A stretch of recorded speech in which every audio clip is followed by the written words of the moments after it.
Hello +2। हाँ जी बेटा, मेरा अज का थॉट है if you fail never stop learning. If you fail never stop learning. ਇਹਦਾ ਕੀ मतलब है बेटा, ਜ਼ਿੰਦਗੀ 'ਚ ਇਹ ਨਹੀਂ ਹੁੰਦਾ ਕਿ ਅਸੀਂ ਪਹਿਲੀ ਅਟੈਂਪਟ ਵਿੱਚ ਹੀ ਕਾਮਯਾਬ ਹੋ ਜਾਂਦੇ ਹਾਂ, ਹੈ ਨਾ। ਕਈ ਵਾਰੀ ਸਾਨੂੰ ਥੋੜ੍ਹਾ ਜਿਹਾ ਫੇਸ ਕਰਨੀ ਪੈਂਦੀ ਹੈ ਇੱਕ ਪ੍ਰੋਬਲਮ ਕਿ ਅਸੀਂ ਅਟੈਂਪਟ ਕਰਦੇ ਹਾਂ, ਅਸੀਂ ਫਿਰ ਥੋੜ੍ਹਾ ਹਾਰ ਜਾਂਦੇ ਹਾਂ ਨਾ, ਫਿਰ ਅਸੀਂ ਹਾਰ ਮੰਨ ਕੇ ਬੈਠ ਵੀ ਜਾਂਦੇ ਹਾਂ। ਉਹ ਅਸੀਂ ਬੈਠਣਾ ਨਹੀਂ ਹੈ। ਦੇਖੋ ਫੇਲ ਦਾ ਕੀ ਮਤਲਬ ਹੈ, first attempt in learning, FAIL, first attempt in learning. So J fail भी हो जाने असी किसी काम दे विच, असी सोचिया सी कि असी अपनी मंजिल या असी अपने इन्ने सारे मार्क्स लैने हैं, मार्क्स थोड़े जे घट आ जाते हैं, तो उहदे नाल असी उदास नहीं होना बेटा। असी कोशिश तो कर रहे हैं ना। सो सारिਆਂ ने कुछ ना कुछ जिंदगी सीखी जाना है, नवा नवा, है ना। असी देखो अज तक सीख रहे हैं, इन्ने वड्डे हो गए, तुहाडी तो हाले बहुत लाइफ पई है, लाइफ बहुत कुछ सिखाएगी और मेरे बच्चे बहुत कुछ सीखणगे। सो अज असी अपना अगला टॉपिक सीखांगे, वो है LC ऑसीलेशनस। बहुत इंटरस्टिंग टॉपिक है बेटा, इनू ध्यान नाल सुनियो। पर इस तो पहला पिछलियां वीडियोज़ तुसी देखिया होनियां चाहिदियां ने, तां समझ आएगा। ठीक है बेटा। हुण L इंडक्टर ते C कैपेसिटेंस, ਇਹਦੇ ਬਾਰੇ ਤੁਹਾਨੂੰ ਦੱਸਿਆ ਹੋਇਆ ਹੈ ਨਾ। ਅਸੀਂ ਇਹਦੇ ਵਿੱਚ ਪੜ੍ਹਿਆ ਵੀ ਹੋਇਆ ਹੈ ਵੋਲਟੇਜ ਕਿੱਦਾਂ ਚੱਲਦੀ ਹੈ, ਕੈਪੈਸਿਟਰ 'ਚ ਕੀ ਹੁੰਦਾ, ਇੰਡਕਟਰ 'ਚ ਕੀ ਹੁੰਦਾ, ਤੁਸੀਂ ਸਾਰਾ ਕੁਝ ਪਿਛਲੀ ਵੀਡੀਓਜ਼ 'ਚ ਕੀਤਾ ਹੋਇਆ ਹੈ। ऑसीलेशन ਦਾ ਕੀ ਮਤਲਬ ਹੈ, ਕੋਈ ਬੱਚਾ ਦੱਸ ਸਕਦਾ ਹੈ ऑसीलेशन ਦਾ ਕੀ ਮਤਲਬ ਹੈ? ਤੁਸੀਂ +1 'ਚ ਐਕਸਪੈਰੀਮੈਂਟ ਵੀ ਕੀਤੇ ਹੋਏ ਨੇ, ਕੀਤਾ ਹੋਇਆ ਨਾ। ਇੱਕ ਪੈਂਡੂਲਮ ਲੈ ਕੇ ਅਸੀਂ ਉਹਨੂੰ ऑसीलेट ਕਰਵਾਇਆ ਹੋਇਆ, ਫਿਰ ਅਸੀਂ ਉਹਦਾ ਟਾਈਮ ਪੀਰੀਅਡ ਕੱਢਦੇ ਹਾਂ ਨਾ ਬੇਟੇ। ਇਸੇ ਤਰ੍ਹਾਂ ਜਿੱਦਾਂ ਉਹ ਤੁਹਾਡਾ ਮਕੈਨਿਕਸ ਦੇ ਵਿੱਚ ਪੈਂਡੂਲਮ ਹੈ ਨਾ ਬੇਟੇ, ਉਹਦੀਆਂ ऑसीलेशनस ਹੁੰਦੀਆਂ ਹੈ। ਇਲੈਕਟ੍ਰੀਕਲ ਸਰਕਟ ਦੇ ਵਿੱਚ ਇਹ ਜਿਹੜਾ LC ਸਰਕਟ ਹੋਏਗਾ ਨਾ, ਇਹਦੀ ऑसीलेशन ਹੋਏਗੀ। लगता है ना थोड़ा जिहा हैरानी वाला काम भी ਇਹ 'ਚ ਕੀ ऑसीलेट करेगा, है ना। वो हुण मैं तुहानूं थोड़ा जिहा दस्सण दी कोशिश करांगी। पहला देखो LC, पहला तो सर्कट की हुंदा है वो समझ लो सारे जाने। ਇਹਦੇ ਵਿੱਚ बेटे असी एक कैपेसिटर लगा दिंदे आ। L ते C दे नाम तो ही क्लीयर है राजे, एक कैपेसिटर होएगा, एक होएगा इंडक्टर। ठीक है ना। कॉयल तो सारिਆਂ ਨੂੰ पता है। इत्थे असी की लगाई हुंदी है इनिशियली, मतलब असी सर्कट हाले क्लोज नहीं किया। ठीक है। साढ़े को C है तो L है। L तो C जिहड़ा सर्कट है, इनू असी कहने LC ऑसीलेटर। जे एक नंबर डायग्राम बनाना आ जाए तो असी ये डायग्राम बना के आना कि ये LC ऑसीलेटर है। जिवें पेंडुलम हुंदा है ना, असी पेंडुलम बनाने हैं कि आ तुहाडा कोई पॉइंट ऑफ सस्पेंशन है, ये असी बॉब लटकाया हुआ है, ये तुहाडा पेंडुलम जिहड़ा है काइनेटिक एनर्जी ते जाएगा, फिर मैक्सीमम पोटेंशियल एनर्जी होएगी, फिर काइनेटिक एनर्जी गेन करेगा, जीरो हो जाएगी, फिर इस तरह करके इहदी पोटेंशियल एनर्जी ते काइनेटिक एनर्जी वेरी करती रहती है ना। एक पोजीशन आती है जिथे सारी की सारी काइनेटिक एनर्जी पोटेंशियल चेंज हो जाती है, एक पोजीशन आती जिथे सारी की सारी पोटेंशियल एनर्जी काइनेटिक चेंज हो जाती है। यही काम करते ना असी पेंडुलम च। ये देखियो हुण एनर्जी किद्दां वाइब्रेट करेगी बेटा। ये एक गल याद रखियो, जिहड़ा कैपेसिटेंस हुंदा है उहदे विच हुंदी है एनर्जी इलैक्ट्रिकल एनर्जी। फॉर्मूला तुसीं सारे कर चुके हो, है ना। फर्स्ट यूनिट का 5th चैप्टर से असी किया सी। इलैक्ट्रिकल एनर्जी की फॉर्म के जमा होंगी है ½ CV² या ½ Q² / CA का फॉर्मूला है। ठीक है बेटे। इंडक्टर का आप की करते होंगे, यदी एनर्जी मैगनैटिक एनर्जी होएगी बेटा, UB, जिदा काइनेटिक तो पोटेंशियल इस केस चल रही है, ये इलैक्ट्रिक तो मैगनैटिक एनर्जी चलनी है ना। मैगनैटिक एनर्जी का फॉर्मूला ½ LI²। वो तो तुहानूं पिछले वीडियोज़ तो पता ही है, फिर असी किद्दां इहनूं फाइंड आउट करते हैं। अज जिहड़ी चीज़ आपां देखनी है कि जिद्दां जिद्दां टाइम पास करता है, ठीक है, इलैक्ट्रिकल एनर्जी ये कन्वर्ट होंदी है, फिर ये कन्वर्ट होंदी है, उन्होंने ही असी ऑसीलेशन कहने, है ना। जे हुण टाइम पीरियड मैं पेंडुलम का T ले लिया मान लो, ठीक है। T टाइम किहड़ा हुंदा है, जदों पेंडुलम इत्थे गया, है ना, फिर इधर गया, फिर वापस इत्थे आ गया, एक उन्हें ऑसीलेशन कंप्लीट कर ली, दैट इज़ टाइम पीरियड। सबनों याद होना है ना। हुण इहदा टाइम पीरियड की होगा, जदों सारी की सारी इलैक्ट्रिकल एनर्जी ये कन्वर्ट हो गई, है ना, सारी की सारी ये वाली एनर्जी ये कन्वर्ट हो गई। उस टाइम उस प्रोसैस नूं जिन्ना टाइम लगेगा, that is time period of this oscillation, है ना बेटा। क्लीयर होया थोड़ा जिहा। देखो एक इंडक्टर है, एक कैपेसिटर है, इस जिहड़ा सर्कट है इसनूं असीं कहने LC ऑसीलेटर। ऑसीलेटर क्यों कहने हैं? Because energy converts from electrical to magnetic and magnetic to electrical. ठीक है। ਹੁਣ ਅਸੀਂ ਦੇਖਾਂਗੇ ਕਿੱਦਾਂ ਕਨਵਰਜਨ ਹੁੰਦੀ ਹੈ ਨਾ। ਲਿਖਿਆ ਹੋਇਆ ਤੁਹਾਡੇ ਕੋਲ ਹੈਗਾ, ਮੈਨੂੰ ਪਤਾ ਹੈ, ਸਮਝ ਲਓ ਬੇਟਾ ਕਿਸ ਤਰ੍ਹਾਂ ਇਹ ਹੋਣਾ ਹੈ। ਦੇਖੋ ਸੀ ਹੈ ਸਭ ਤੋਂ ਪਹਿਲਾਂ, ਜਦੋਂ ਅਸੀਂ ਕੀ ਕਲੋਜ਼ ਕਰ ਦਿੱਤੀ, ਆ ਜਿਹੜੀ ਕੀ ਓਪਨ ਸੀ ਕਲੋਜ਼ ਹੋ ਗਈ ਸਾਡੀ ਕੀ, ਅਸੀਂ ਪਹਿਲਾਂ ਹੀ ਨਾ ਕਪੈਸਿਟਰ ਨੂੰ ਚਾਰਜ ਕਰ ਲੈਂਦੇ ਹਾਂ, ਇਹਨੂੰ ਅਲੱਗ ਤੋਂ ਬੈਟਰੀ ਲਗਾ ਕੇ। ਕਪੈਸਿਟਰ ਤੁਹਾਨੂੰ ਪਤਾ ਹੀ ਹੈ ਚਾਰਜ ਸਟੋਰ ਕਰਦਾ ਹੈ ਨਾ। ਇਹ ਹੁਣ ਫੁੱਲੀ ਚਾਰਜ ਹੈ, ਜਦੋਂ ਮੈਂ ਇਹਨੂੰ ਕੀ ਨੂੰ ਕਲੋਜ਼ ਕੀਤਾ ਨਾ ਉਸ ਟਾਈਮ 'ਤੇ ਸਾਡਾ ਜਿਹੜਾ ਕਪੈਸਿਟਰ ਹੈ ਉਹ ਫੁੱਲੀ ਚਾਰਜ ਹੈ। ਤੁਹਾਨੂੰ ਸਾਰਿਆਂ ਨੂੰ ਪਤਾ ਹੈ ਇੱਕ ਪਲੇਟ 'ਤੇ ਪੋਜ਼ੀਟਿਵ ਇੱਕ 'ਤੇ ਨੈਗੇਟਿਵ ਚਾਰਜ ਹੁੰਦਾ ਸੀ। ਕਪੈਸਿਟਰ ਵਾਲੀ ਵੀਡੀਓ ਦੇਖ ਲਓ ਬੇਟਾ ਸਾਰੇ ਜਾਣੇ। ਸੋ ਇਹ ਜਿਹੜਾ ਕਪੈਸਿਟਰ ਹੈ ਇਹਦੀ ਚਾਰਜਿੰਗ ਹੋਈ ਪਈ ਹੈ, ਤਾਂ ਇਹਦੀ એનર્ਜੀ ਇਸ ਟਾਈਮ 'ਤੇ ਮੈਕਸਿਮਮ ਹੈ। UE એનર્ਜੀ ਜਿਹੜੀ ਹੈ ਉਹ ਬਹੁਤ ਜ਼ਿਆਦਾ ਹੈ, ਠੀਕ ਹੈ। ਇੰਡਕਟਰ 'ਚ ਹਾਲੇ ਕੋਈ ਕੁਛ ਵੀ ਨਹੀਂ ਹੈ। ਜਦੋਂ ਮੈਂ ਇਹਨੂੰ ਕਲੋਜ਼ ਕੀਤਾ ਕੀ ਨੂੰ, ਤਾਂ ਇੱਥੋਂ ਕਰੰਟ ਫਲੋ ਕਰਨਾ ਸ਼ੁਰੂ ਕਰ ਗਿਆ। I ਜਿਹੜਾ ਹੈ ਉਹ ਸਟਾਰਟ ਹੋਏਗਾ, ਠੀਕ ਹੈ ਬੇਟਾ। ਜਦੋਂ I ਇੱਧਰ ਫਲੋ ਕਰਨਾ ਸ਼ੁਰੂ ਹੋਇਆ, ਹਾਲੇ ਇੱਥੇ UB ਅਸੀਂ 0 ਹੀ ਲੈ ਰਹੇ ਹਾਂ, ਠੀਕ ਹੈ ਨਾ। ਹਾਲੇ ਸਿਰਫ ਤੁਹਾਨੂੰ ਦਿਖਾਇਆ ਕਿ ਬੰਦ ਕੀਤਾ, ਮੈਕਸਿਮਮ એનર્ਜੀ ਇੱਥੇ ਸੀ, UB ਇੱਥੇ ਸੀ। ਇਹ ਤਾਂ ਹੈ ਜਦੋਂ T = 0 ਸਟਾਰਟਿੰਗ 'ਤੇ ਜਦੋਂ ਆਪਾਂ ਸ਼ੁਰੂ ਕੀਤਾ। ਮੰਨ ਲਓ ਮੇਰਾ ਟਾਈਮ ਪੀਰੀਅਡ ਮੈਂ 1 ਘੰਟਾ ਲੈ ਕੇ ਚੱਲ ਰਹੀ ਹਾਂ, ਹੈ ਨਾ। ਸੋ 15 ਮਿੰਟ ਬਾਅਦ ਕੀ ਹੋਏਗਾ, ਜਦੋਂ 1/4 ਹੋ ਜਾਏਗਾ ਟਾਈਮ, ਜਦੋਂ T ਦੀ ਵੈਲਿਊ T/4 ਹੋ ਜਾਏਗੀ, ਮਤਲਬ ਜੇ ਆਪਾਂ 1 ਘੰਟਾ ਲੈ ਕੇ ਚੱਲਦੇ ਹਾਂ ਤਾਂ 15 ਮਿੰਟ ਬਾਅਦ ਕੀ ਹੋਏਗਾ, ਇਹਦੀ ਜਿਹੜੀ ਡਿਸਚਾਰਜਿੰਗ ਹੋਣੀ ਸ਼ੁਰੂ ਹੋ ਚੁੱਕੀ ਹੈ, Q ਘਟੀ ਜਾਏਗਾ ਬੇਟੇ, ਹੈ ਨਾ। ਜੇ Q ਘਟੇਗਾ, ਕਰੰਟ ਜਿਹੜਾ ਹੈ I ਇਹ ਵੀ ਤਾਂ ਡਿਕਰੀਜ਼ ਹੁੰਦਾ ਜਾ ਰਿਹਾ ਹੈ ਨਾ। ਮਤਲਬ ਇਹ ਇੱਥੋਂ ਸਾਰਾ ਕਰੰਟ ਇਹਦੇ ਤੱਕ ਪਹੁੰਚਾ ਰਿਹਾ ਹੈ। ਜਦੋਂ ਤੁਸੀਂ ਇਹਦੀ ਡਿਸਚਾਰਜਿੰਗ ਸ਼ੁਰੂ ਹੋਈ ਤਾਂ ਇਹ ਕੋਇਲ ਦੇ ਵਿੱਚ ਕੀ ਹੋਣਾ ਹੈ, ਕੋਇਲ ਦਾ ਕੀ ਪ੍ਰੋਸੈਸ ਹੈ, ਇਹਦੇ ਵਿੱਚ ਇੰਡਿਊਸਡ EMF ਡਿਵੈਲਪ ਹੋ ਜਾਂਦੀ ਹੈ ਨਾ। ਸੋ ਇਹਨੇ ਕੀ ਕਰਨਾ, ਆਪਣੇ ਅੰਦਰ ਇੰਡਿਊਸਡ EMF ਡਿਵੈਲਪ ਕਰ ਲਈ। ਹੁਣ ਤੁਸੀਂ ਲੈਂਜਸ ਲਾਅ ਪੜ੍ਹਿਆ ਹੋਇਆ ਹੈ, ਇੰਡਿਊਸਡ EMF ਦੀ ਡਾਇਰੈਕਸ਼ਨ ਇਸ ਤਰ੍ਹਾਂ ਹੋਏਗੀ ਕਿ ਉਹ ਕਰੰਟ ਨੂੰ ਅਪੋਜ਼ ਕਰੇਗੀ, ਕਿਉਂਕਿ ਕਰੰਟ ਕਰਕੇ ਆ ਰਹੀ ਹੈ ਨਾ ਇਹ। ਸੋ ਇਹਦੀ ਡਾਇਰੈਕਸ਼ਨ ਕਰੰਟ ਨੂੰ ਅਪੋਜ਼ ਕਰੇਗੀ। ਜੇ ਕਰੰਟ ਇੱਦਾਂ ਫਲੋ ਕਰ ਰਿਹਾ ਨੇ, ਇੱਦਾਂ ਫਲੋ ਕਰਨਾ ਹੈ, ਮਤਲਬ ਇਸ ਸਾਈਡ 'ਤੇ, ਚਾਹੇ ਅਸੀਂ ਬਾਹਰ ਵੱਲ ਨੂੰ ਦੇਖੀਏ ਅਤੇ ਚਾਹੇ ਅੰਦਰ ਵੱਲ ਨੂੰ ਦੇਖੀਏ, ਸਾਡੇ ਕੋਲ ਡਾਇਰੈਕਸ਼ਨ ਇਸ ਤਰ੍ਹਾਂ ਦੀ ਆਏਗੀ ਇੰਡਿਊਸਡ EMF ਦੀ। ਕਲੀਅਰ ਹੈ ਇਹਨਾਂ ਸਾਰਿਆਂ ਨੂੰ। ਜਦੋਂ ਬੇਟਾ ਇੰਨਾ ਟਾਈਮ ਹੋ ਚੁੱਕਾ ਹੈ, 1/4 ਟਾਈਮ, ਮਤਲਬ 15 ਮਿੰਟ ਬੀਤ ਚੁੱਕੇ ਹੈ, ਤਾਂ ਇਸ ਕੇਸ ਦੇ ਵਿੱਚ ਜਿਹੜੀ એનર્ਜੀ ਉਹ ਅੱਧੀ ਰਹਿ ਗਈ। ਮੰਨ ਲਓ ਮੈਂ 100 ਜਾਊਲ ਲੈ ਕੇ ਚੱਲੀ ਸੀ, ਹੈ ਨਾ। 15 ਮਿੰਟ ਬਾਅਦ 50 ਜਾਊਲ ਰਹਿ ਗਈ, ਬਾਕੀ 50 ਕਿੱਥੇ ਗਈ, ਉਹ ਮੈਗਨੈਟਿਕ 'ਚ ਚੇਂਜ ਹੋ ਗਈ, ਹੈ ਨਾ। ਕਿਉਂਕਿ ਕੋਇਲ ਜਿਹੜੀ ਹੈ ਉਹਦੇ 'ਚ ਵੀ ਜੇ ਇੰਡਿਊਸਡ EMF ਆ ਰਹੀ ਹੈ ਤਾਂ એનર્ਜੀ ਤਾਂ ਉਹ 'ਚ ਵੀ ਆ ਰਹੀ ਹੈ, ਉਹ ਮੈਗਨੈਟਿਕ એનર્ਜੀ ਹੁੰਦੀ ਹੈ। ਸੋ 50-50 ਇਹਨਾਂ ਦੋਨਾਂ 'ਚ ਡਿਵਾਈਡ ਹੋ ਗਿਆ 15 ਮਿੰਟ ਬਾਅਦ, ਮਤਲਬ T/4 ਤੋਂ ਬਾਅਦ।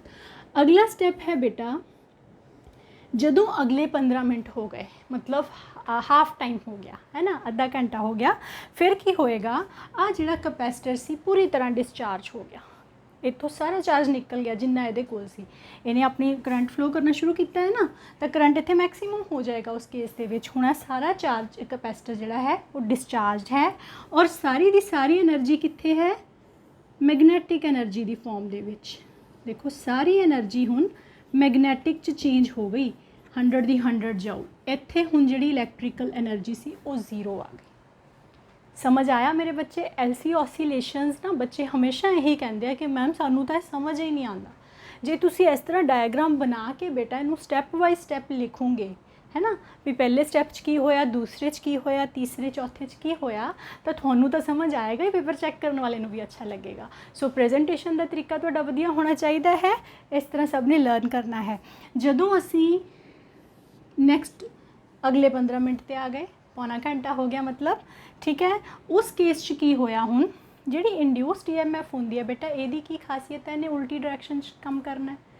ਜਦੋਂ ਤੁਹਾਡਾ ਇਹਦੀ ਡਿਸਚਾਰਜਿੰਗ ਹੋ ਗਈ, ਕਰੰਟ ਫਲੋ ਕਰਨਾ ਬੰਦ ਕਰ ਜਾਏਗਾ ਹੌਲੀ ਹੌਲੀ। ਜਦੋਂ ਆ ਖਤਮ ਹੋ ਜਾਏਗਾ ਸਾਰਾ, ਇੱਥੇ એનર્ਜੀ ਚੇਂਜ ਹੋ ਜਾਏਗਾ। ਜਿੱਦਾਂ ਹੀ ਕਰੰਟ 0 ਹੋਇਆ ਤਾਂ ਇੰਡਿਊਸਡ EMF ਨੇ ਕੀ ਕਰਨਾ, ਦੂਸਰੀ ਡਾਇਰੈਕਸ਼ਨ ਦੇ ਵਿੱਚ ਚਾਰਜ ਜਿਹੜਾ ਹੈ ਉਹ ਭੇਜਣਾ ਸ਼ੁਰੂ ਕਰ ਦੇਣਾ, ਹੈ ਨਾ।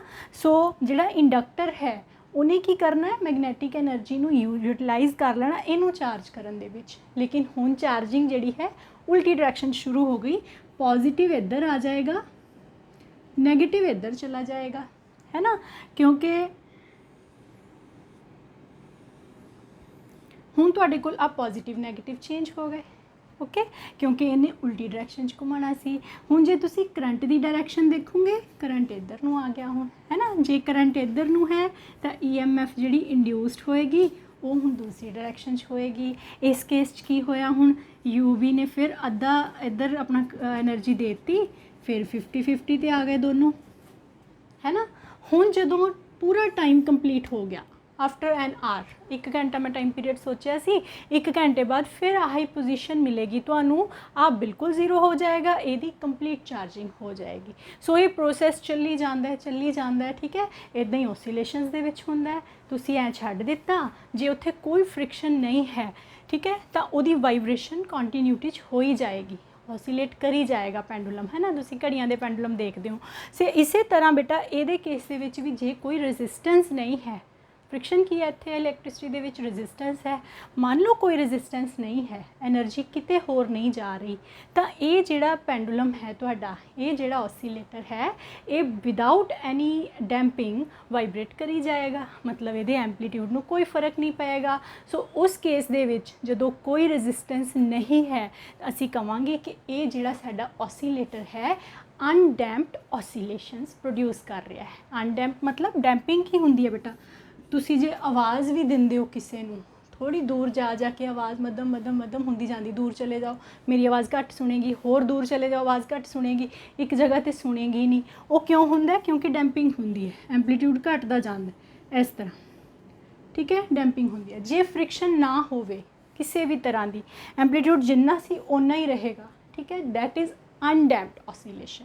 ਉਹਨੂੰ ਅਸੀਂ ਇਹ ਤੁਸੀਂ +1 ਚ पढ़िया होया वेव्स एंड ऑसीलेशंस ਦੇ ਵਿੱਚ, ਇਹਨੂੰ ज़्यादा डिस्कस नहीं करांगे। मतलब जे रेजिस्टेंस नहीं है तो अनडैम्प्ड ऑसीलेशंस प्रोड्यूस हो रही हैं। मैनू लगता है कि समझ आ गया होना LC ऑसीलेशंस बारे, तो थोड़ा जिहा एक बारी कॉपी तो पढ़ियो भी हुण की लिखिया होया है ना, फिर तुसी बुक च भी देखियो। हुण असीं अगला टॉपिक करांगे बेटे LC ऑसीलेटर तो बाद resonance in series circuit. Resonance बहुत इंपॉर्टेंट है बेटे अपने कोल, वो तुहानूं सारिआं नूं समझ आनी चाहिदी है। तो रेजोनेंस आप यूज़ भी करते हैं तो उहदी यूज़ भी करनी है, उन्होंने अप्लाई भी करके देखना है भी असी किद्दां अपनी लाइफ दे विच उन्होंने अप्लाई, तुसी सब ने कीता ही होया है वैसे तो अप्लाई, मैं तुहानूं दसदी हां कि कित्थे अप्लाई करते हो। रेडियो सुनिया कदी बच्चे तुसी? टीवी तो सारे देखते ही हो है ना। रेडियो दे विच एक्चुअली तां मैं दस रही हां कि असी नॉब दे नाल एडजस्टमेंट करते हैं। जिहड़ी चीज़ मैं हुण तुहानूं पढ़ाउण लगी हां वो तुसी एडजस्टमेंट आप करते हो, पर तुहानूं पता नहीं कि तुसी की कर रहे हो। तुसी तो सिर्फ यह सोचते हो असी स्टेशन चेंज कर रहे हैं रेडियो का, तो साडा अपने आप चैनल साडे मनपसंद आ रहा है ना। वो चैनल किद्दां मनपसंद दा बनदा है, असी नॉब घुमा के की सैटिंग करते हैं, वो हुंदा है सीरीज़ रेजोनेंस सर्किट। लिखो सारे बच्चे, सीरीज़ रेजोनेंस सर्किट। जदों तुसी रेडियो की नोब घुमा रहे होंदे हो है ना बेटा, साडा मेन काम की हुंदा है किसी भी सर्किट दे विच असी ज़्यादा करंट जदों चाहते हैं भी आराम नाल करंट आवे तो असी रेजिस्टेंस नूं घटाना हुंदा है ना। हुण साडे कोल LC सर्किट है या LCR सर्किट सीरीज सर्किट है, उहदे केस दे विच भी इंपीडेंस जिहड़ा है वो रेजिस्टेंस का काम करता है। रेजोनेंस स्टेट लियाउण लई असी की करना है, असी इंपीडेंस नूं घटाना है ठीक है। जे मैं Z is equal to R² plus XL minus XC दा होल स्क्वायर लिख दी है, तुसी पिछली वीडियो तो किया होया है ना। In case of LCR series circuit this is impedance. ये मिनीमम कदों होएगा बेटा? मिनीमम हुण किहदे हत्थ 'च है? सानू पता है XL दी वैल्यू ω है, ये भी तुसी किया होया है। XC is equal to 1/ωc है, रिएक्टेंस जिन्हों आप बोलते हैं है ना। हुण आ Z नूं घटाउण दा इक्को ही तरीका है, L फिक्स है, C फिक्स है, R फिक्स है। सर्किट दे विच असी फ्रीकुएंसी चेंज कर सकते हो, साडे हत्थ 'च है। फ्रीकुएंसी नूं जे तुसी चेंज करोगे तो एक सिचुएशन ऐसी आ सकती है कि आ चीज़ 0 हो जाए। जे आ 0 हो गई तो तुहाडा रेजिस्टेंस अपने आप मिनीमम हो जाना है बेटा। वो किहड़ी फ्रीकुएंसी है देखो, 1/ωc, ω² is equal to 1/LC, ω is equal to 1/√LC।